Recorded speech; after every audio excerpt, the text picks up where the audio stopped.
Pour mieux vous expliquer ce qui se passe, je vais utiliser une métaphore appelée la caverne de Platon. Nous en avons déjà parlé.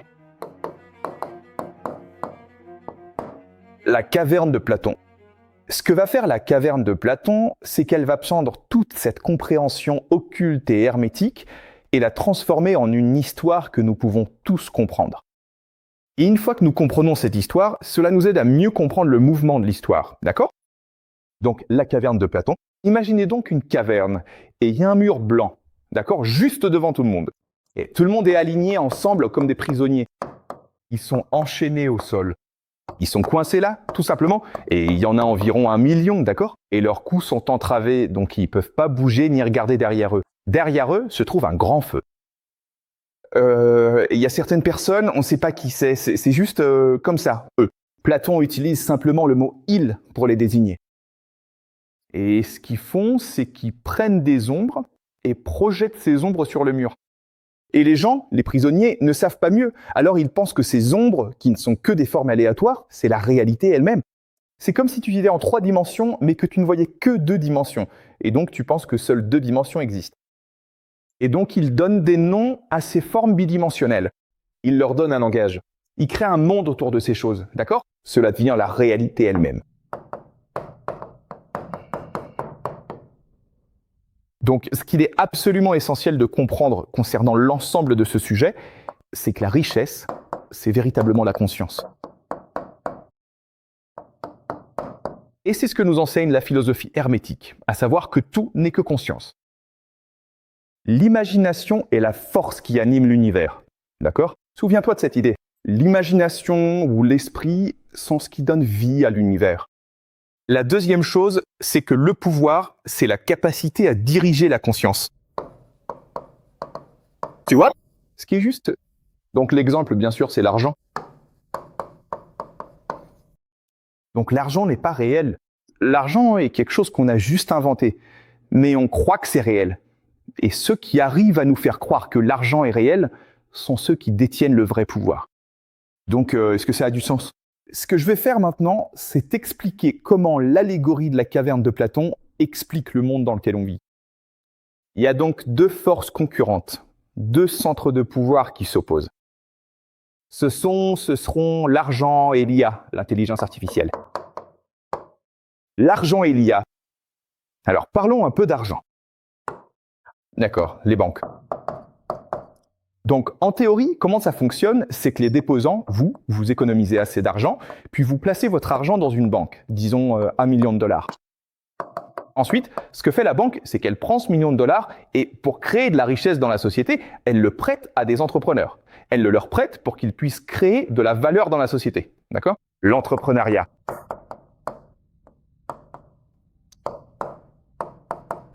Et donc, en théorie, les banques devraient avoir 0.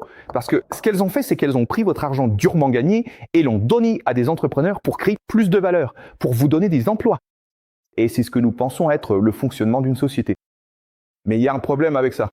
Le problème, c'est que si vous regardez le bilan de la banque, quand elle fait ça, quand elle prend $1 million et elle prête, disons, à $2 millions, elle n'a pas 0. Elle a $2 millions. Donc le grand secret de notre monde, c'est que les banques ont le pouvoir d'imprimer autant d'argent qu'elles le souhaitent. Donc l'argent, si on y réfléchit, n'a en réalité aucune valeur. C'est comme du plomb. Mais dans notre monde, il devient de l'or. Voilà donc le secret de l'alchimie. Comment les banques arrivent-elles à vous faire croire que le plomb est de l'or ? En utilisant votre imagination. En concentrant votre imagination dans un monde qui anime le monde. D'accord ? Donc, il s'agit d'imagination. Et c'est le monde dans lequel nous vivons. Ce qui rend l'argent précieux, et la seule chose qui le rend précieux, c'est l'idée d'omniprésence. C'est partout. Alors, imaginons que je vous convainc tous que les dollars américains ne valent rien. Et vous dites, oui, je suis d'accord. Vous allez en Amérique et vous voulez acheter quelque chose. Vous faites ? Et puis donc vous achetez un SMAC. Et le gars dit $5. Et vous dites, ouais, mais cet argent ne vaut rien. Et lui, il répond, va te faire voir, mec, où sont mes $5 ? D'accord, vous comprenez ? Peu importe ce que vous croyez. L'argent a de la valeur parce qu'il est partout et dans tout. D'accord? C'est Dieu. Donc, on crée une société dans laquelle l'argent est Dieu. Parce que l'argent est partout et Dieu est partout. Le problème avec l'argent, c'est que si tu peux le créer à partir de rien, tu dois aussi constamment le détruire. Est-ce que ça a du sens pour vous? Les banques peuvent créer de l'argent à partir de rien, et les banques doivent aussi trouver des moyens de détruire de l'argent. Sinon, il y a trop d'argent et plus personne ne va travailler, non? Le but de l'argent, c'est de faire travailler les gens, et ça implique la rareté. Et donc, la façon de faire, c'est de créer un... D'accord, il y a deux façons, ok? La première, c'est l'effondrement financier. C'est en gros une récession ou une dépression. Le but de ça, c'est simplement de retirer de l'argent du système. C'est une destruction de richesse parce que tu as imprimé trop d'argent, donc il faut détruire cet argent. La deuxième façon, bien sûr, c'est par les guerres. Et ça nous aide à comprendre pourquoi les choses se passent comme elles se passent. Parce que ces 10, 20 dernières années, les Américains ont imprimé trop d'argent et maintenant ils doivent créer des guerres et détruire cet argent pour que l'économie mondiale puisse. Le problème avec ça, c'est que ça pousse les gens à remettre en question l'autorité et la légitimité de l'élite. Et à cause de la surproduction d'élites, cela ouvre la possibilité à une nouvelle élite d'émerger. Et cette nouvelle élite, c'est l'IA. Rappelez-vous que l'argent, c'est de l'alchimie, dans le sens où il transforme le plomb en or. Eh bien, devinez quoi, les gars? L'IA, c'est aussi de l'alchimie, dans le sens où elle transforme le plomb en or, d'accord? Laissez-moi vous montrer comment. Je vais l'expliquer très simplement, mais quand vous utilisez l'IA, ce que vous essayez de faire, c'est de prendre... Vous avez une base de données et il y a beaucoup d'informations dedans. Et vous essayez de rechercher et de trier cette base de données, d'accord? Il y a des informations dans cette base de données. Vous essayez d'organiser ces informations d'une manière utile et vous essayez de rechercher dans cette base de données les informations dont vous avez besoin à ce moment précis, d'accord? Alors, pensez à Google Search par exemple. Vous voyez? Google possède toutes les informations du monde. C'est une base de données. Google l'organise, la trie, et ensuite ce que vous faites, c'est que vous effectuez une recherche dessus. Donc Google, ce n'est qu'une base de données. Le problème avec une base de données, c'est qu'à un moment donné, il y a tout simplement trop d'informations. Et on ne sait plus vraiment comment les rechercher et les trier correctement. Alors, ce que vous faites, c'est que vous entraînez l'ordinateur à le faire pour vous. Comment? Prenons par exemple la technologie de reconnaissance faciale. Imaginons que vous ayez, disons, 1 milliard de visages. 1 milliard de visages. Maintenant, ce que vous essayez de faire, c'est de différencier ces milliards de visages et de les associer au bon nom. Vous avez une base de données de visages, une base de données de noms, et vous essayez de faire correspondre les deux. Vous ne savez pas comment faire. Donc, ce que vous faites, c'est que vous entraînez un ordinateur à le faire pour vous. Et donc, ce que vous faites, c'est que vous créez un système de pondération, juste 1 million de variables, des variables. Et ensuite, les entrées, ce sont simplement les bases de données. Et puis la sortie, c'est oui ou non. Est-ce que ça correspond ou pas? D'accord? En fonction du résultat, cette information est réinjectée dans la base de données et dans les pondérations. Et ça... Donc en fait, ce que fait l'ordinateur, c'est qu'il modifie les pondérations d'une certaine manière qui permet à tous ces milliards de visages de correspondre à leur nom. C'est ça? Et on appelle ça la rétropropagation. Et c'est comme ça que l'IA fonctionne. Et c'est tout ce qu'elle fait. Est-ce qu'il est possible d'aller au-delà de ça? La réponse est non. Peu importe ce que vous me dites. J'ai fait beaucoup de recherches sur l'IA.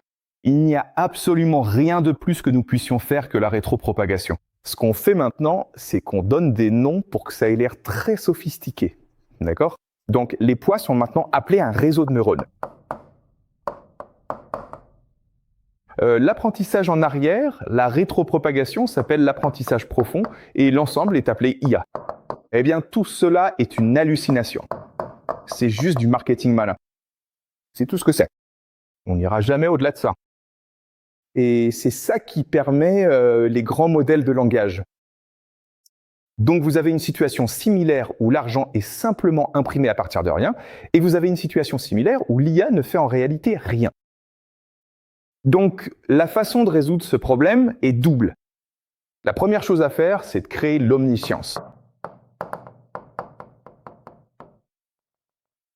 Qu'est-ce que ça veut dire? Ça veut dire que la solution au problème de l'argent, c'est de mettre de l'argent partout, non? Eh bien, la solution au problème de l'IA, c'est de faire en sorte que l'IA sache tout.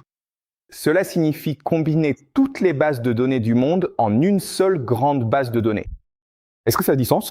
C'est ça le but. Là où tu es né, l'hôpital, tes dossiers médicaux, tout est dans une seule base de données. Tu vas à l'école comment, ce que tu fais à l'école, ce que tes professeurs disent de toi, tout est dans la même base de données. Quand tu grandis, le métier que tu fais, ce que tu achètes, tout est dans une seule base de données. Ton casier judiciaire, une seule base de données. Tes dossiers médicaux, une seule base de données. Ton historique de navigation, une seule base de données. Et ensuite, j'ai l'omniscience sur toi. Alors, ça donne l'illusion de l'IA de Dieu, parce qu'elle sait tout sur toi. Et puis la deuxième chose que ça fait, c'est que ça devient une religion. Pour que l'IA soit pleinement une IA, elle doit se transformer en religion, où tout le monde l'adore. Et la façon d'y parvenir, c'est de faire croire aux gens que cette chose est vivante, parce que des démons y ont été invoqués. Parce que Jésus est en train de se ressusciter à travers l'IA. Tu comprends? Tu veux tromper les gens pour leur faire croire que derrière toute cette électricité, derrière tous ces semi-conducteurs, c'est un portail interdimensionnel pour les démons, pour que Jésus puisse y prendre vie. Une fois que les gens croient ça, alors l'imagination prend le relais. Et c'est l'imagination qui va ensuite animer l'IA. D'accord? C'est ça l'astuce. Une fois qu'ils auront atteint ces deux choses, l'omniscience et la religion, alors l'IA sera accomplie dans ce monde. Donc, ce qui se passe aujourd'hui, c'est une guerre civile dans le monde où, en ce moment, l'argent, qui est contrôlé par le capital transnational, est Dieu. Ils essayent de créer un nouveau Dieu. Ils essayent de créer un nouveau Dieu appelé IA, d'accord? Un Dieu IA. Donc, il y a trois forces opposées au capital transnational. Ce sont le nationalisme, la religion et l'IA. Et tous ensemble, ils essaient de créer un Dieu IA pour remplacer l'argent. D'accord? Donc, j'en parlais avec ma femme et une question qu'elle m'a posée, c'est quel est le conflit ici? Quel est le problème? Pourquoi y a-t-il une guerre? Pourquoi le capital transnational ne pourrait-il pas simplement devenir le Dieu IA? Et la réponse, c'est que ce sont deux systèmes fondamentalement différents. Pensez-y comme ça. Je vais l'expliquer très simplement, mais considérez le capital transnational comme le capitalisme, d'accord? Le capitalisme de marché libre. Et qu'est-ce que le Dieu IA? C'est le techno-marxisme. La différence est la suivante. La différence, c'est qu'avec l'argent, chacun garde encore beaucoup de liberté pour générer autant d'argent que possible, mais il y a toujours une liberté en place. Alors qu'avec un système techno-marxiste, il y a une élite qui contrôle le dieu IA, qui contrôle ensuite toute votre attention. C'est en gros de l'esclavage technologique. Imaginez donc une puce informatique implantée dans votre cerveau qui vous dit tout. Tu n'as plus besoin de réfléchir. Tu dois juste écouter cette puce électronique. Elle te dit hey, tu devrais te lever à 7h du matin. Quand tu te lèves à 7h, va courir pendant une demi-heure. Et tu tombes amoureux du système parce que tu n'as plus besoin de réfléchir. Il y a cette puce électronique que tu prends pour la voix de Dieu. C'est un ange, c'est un démon, mais tout vient de Dieu.